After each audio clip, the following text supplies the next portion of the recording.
వి gold trusted gold buyers. మీరు తాకట్టు పెట్టిన బంగారాన్ని విడిపించి ఈ రోజు ఉన్న మార్కెట్ ధరకు కొనబడును. మీడియా సోదరులకి నమస్కారం. భారతీయ జనతా పార్టీ కేంద్ర సహాయ మంత్రిగా పనిచేస్తున్నటువంటి బండి సంజయ్ గారు ఇంతకుముందు ప్రెస్ మీట్ మాట్లాడుతూ తెలంగాణ వాదాన్ని, తెలంగాణ ఉద్యమాన్ని, తెలంగాణ వ్యక్తులని అవమానపరిచినట్టుగా, తెలంగాణ అంటే ఇష్టం లేనట్టుగా ఇవాళ ఆయన మాటలతో మరొకసారి తేట తెల్లమయ్యింది.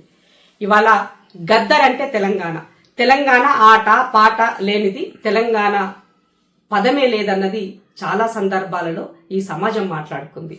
అలాంటి గద్దరలను పట్టుకొని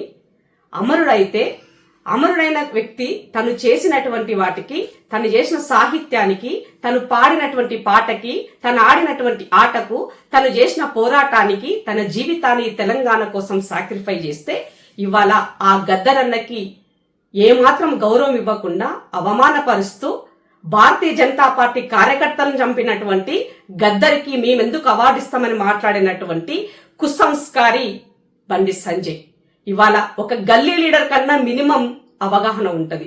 గల్లీ లీడర్ కన్నా అధ్వానంగా ఇవాళ ఒక కేంద్ర సహాయ మంత్రిగా ఉండి తను ఇచ్చినటువంటి స్టేట్మెంట్ ని ఇమీడియట్ గా వెనక్కి తీసుకోవాలని, ఆయనని తెలంగాణ రాష్ట్రం నుంచి తరిమి కొట్టాలని తెలంగాణ ప్రజలకి పిలుపునిస్తూ కేంద్ర సహాయ మంత్రిగా ఇమీడియట్ గా బర్తరఫ్ చేయాలని నరేంద్ర మోదీ గారిని డిమాండ్ చేస్తున్నాను.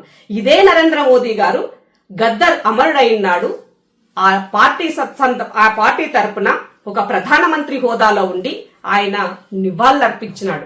దానికి సాక్ష్యం ఇదిగో ఆ రోజు ఆయన రాసినటువంటి లేఖ ఇవాళ తెలంగాణ సమాజం ముందు నేను ఉంచుతున్నాను. బండి కన్ను తెరుగు, తెలియకపోతే తెలుసుకో, మర్చిపోయినట్లయితే గుర్తు చేయడానికే నేను ఈ వీడియోని ముందు పెడుతున్నాను.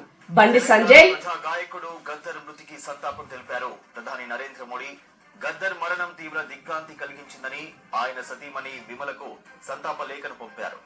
తెలంగాణ ఉద్యమంలో గద్దర్ పాత్రను ప్రత్యేకంగా ప్రస్తావించారు ప్రధాని.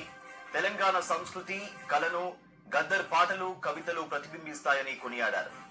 బడుగు బలహీన వర్గాలు ఎదుర్కొంటున్న సవాళ్లను గద్దర్ తన పాటల రూపంలో చాటి చెప్పారని వివరించారు. తెలంగాణ సంస్కృతి, సంప్రదాయాలు, కళారూపాలను పునరుజ్జీవింపజేయడంలో గద్దర్ చేసిన కృషి ప్రజలకు ఎప్పటికీ గుర్తుండిపోతుందని చెప్పారు ప్రధాని. బండి సంజయ్ గారు ప్రధానమంత్రి ఆయన లేఖలో పొందుపరిచినటువంటి, ఆ రోజు పంపించినటువంటి సంతాప లేఖలో ఉన్నటువంటి మాటలు చెప్పులు మోసిన వాళ్ళే గాని వాళ్ళ యొక్క మేధస్సుని మెదడులో పెట్టుకోలేకపోయినామని నాకు ఈ సందర్భంగా అర్థమైంది. బండి సంజయ్ కళకు మీ ప్రధానమంత్రి అంటే మన ప్రధానమంత్రిగా ఉన్న నరేంద్ర మోదీ గారు చెప్పినటువంటి మాటలు నిజంగానే అవార్డులు సాహిత్యానికి, కళలకు గనక పట్టం కట్టి ఇవ్వాల్సినట్లయితే ముమ్మాటికి తనకి అర్హుడవుతాడు. కానీ మీరు చెప్పినటువంటి మాట ఎలా ఉంది అని అంటే, భారతీయ జనతా పార్టీకి నిలబెడతానో, భారతీయ జనతా పార్టీ జెండా మోస్తేనో, మిమ్మల్ని మోస్తేనో ఇవాళ మేము అవార్డులు ఇస్తామని చెప్పినట్టుగా, డైరెక్ట్ గా చెప్పినట్టుగా మీ మాటలున్నాయని గుర్తు చేయాల్సిన అవసరం ఏర్పడ్డది. కాబట్టి ఈ సందర్భంగా యావత్ తెలంగాణ రాష్ట్రం ఇమీడియట్ గా బండి సంజయ్ హఠావో అని నినాదం తీసుకోవాల్సినటువంటి అవసరం ఉన్నది. తెలంగాణ రాష్ట్రాన్ని అవమానపరిచినటువంటి బండి సంజయ్ కి తెలంగాణలో ఉండే అర్హత లేదని చెప్పాల్సిన అవసరం ఏర్పడింది. ఇవాళ దేశవ్యాప్తంగా బూటకు ఎన్కౌంటర్లు చేస్తుంది మీరు. దేశవ్యాప్తంగా ఇవాళ అర్బన్ నక్సలిజం పేరుతోటి దాడులు చేస్తుంది మీరు. దేశవ్యాప్తంగా ఇవాళ దళితులని అవమానపరుస్తుంది మీరు. దేశవ్యాప్తంగా ఇవాళ కళకు, కళాకారులకు ఏమాత్రము వాళ్ళకి మినిమం వాల్యూ ఇవ్వండి మీరు. తెలంగాణ రాష్ట్రంలో మీకు ప్రేమ ఉంటే, తెలంగాణ రాష్ట్రంలో అవార్డులు ఇవ్వాల్సి వస్తే ఇవాళ ఈ రాష్ట్రంలో ఎంతో మంది కళలున్నారు. నిన్న ముఖ్యమంత్రి గారు చెప్పారు, గోరెటి వెంకన్న లేరా అని అడిగారు. ఇవాళ ఆస్కార్ అవార్డు పొందినటువంటి ఇవాళ మన చంద్రబోస్ గారి పేరు గుర్తు చేశారు.